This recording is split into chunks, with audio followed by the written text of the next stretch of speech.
Matanda na ba? Matanda.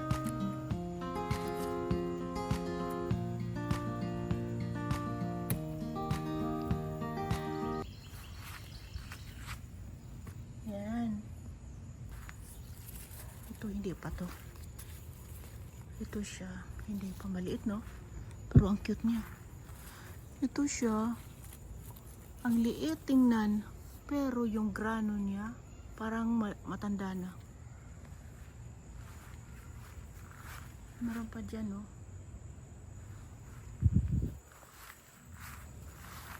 Iwan ko to kung pwede na to. Pero yung grano niya, oh. Makita mo kasi sa grano na ano. Kunin ko na to kasi baka mamaya mahihinog na naman. Kunin natin.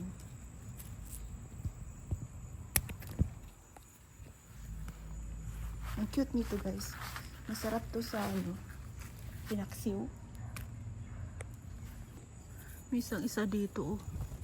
Ay, ewan ko kung pwede na ba to.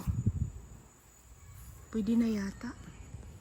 Kinukuha ko na lang kasi pag nahihinog nang hihinayang ako. Mabuti pa kukunin na lang, no? Madami tayo nakuha ngayon. Meron pa dito, guys, oh. Ewan ko kung pwede na ba to. Hindi pa yata, no? Parang bata pa siya. Nakikita niyo yung grano. Pag magdikit pa yan siya, hindi pa yan, ano, hindi pa masyado. Palakihin pa natin. Mafe-feel mo yun, guys, pag ano. Dati hindi ko din alam paano kailan pwedeng i-harvest. Pero yung nag-gardening ako, parang nakikita, napapansin mo na kung kailan na pwede i-harvest. Yan, no? Hindi pa rin sila pwede.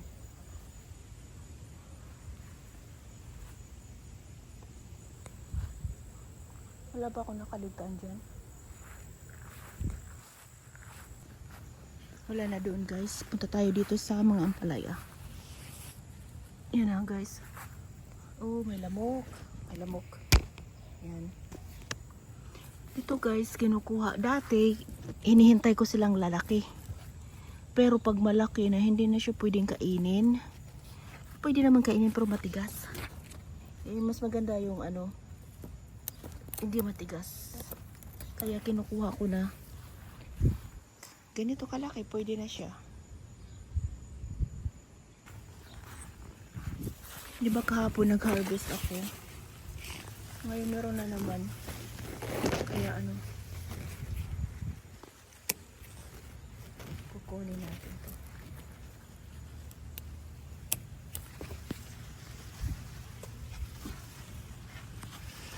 Yan.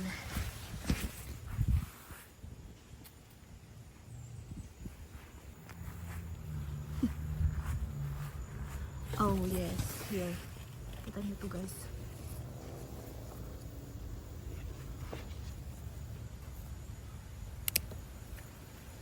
Yan.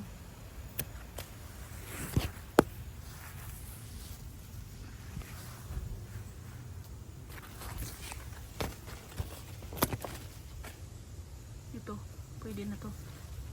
Mas maganda yung mas maliit.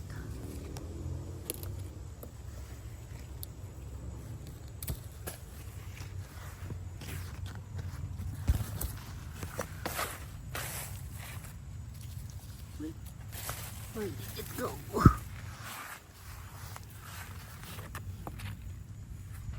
Ay, meron na. Nakita niyo yun, guys? May tumubo. Akala ko walang tumubo. Meron pala. Exciting. Kamunaw. Nakakagat ako ng lamok.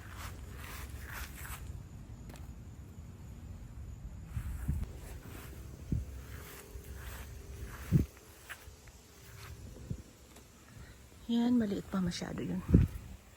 Ito. Ay, pwede na to.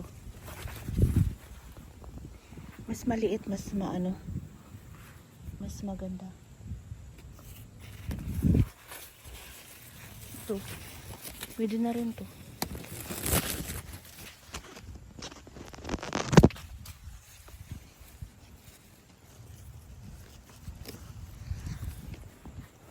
Yan. Masyadong maliit pa yun. Mabilis lang lumaki yung ano guys. Yung mga okra. Ngayon mag-harvest ka, kinabukasan mag-harvest ka ulit. Ganun siya kabilis. Yan, pwede na siguro yun. Kaya na-leksyon ako. Noon gusto ko siyang malaki. Tapos hindi mo na natuloy makain.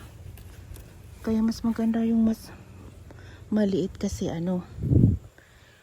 Pagkain mo, yung hindi matigas.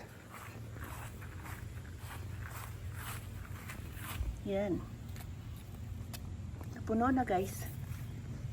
Napuno na ang ating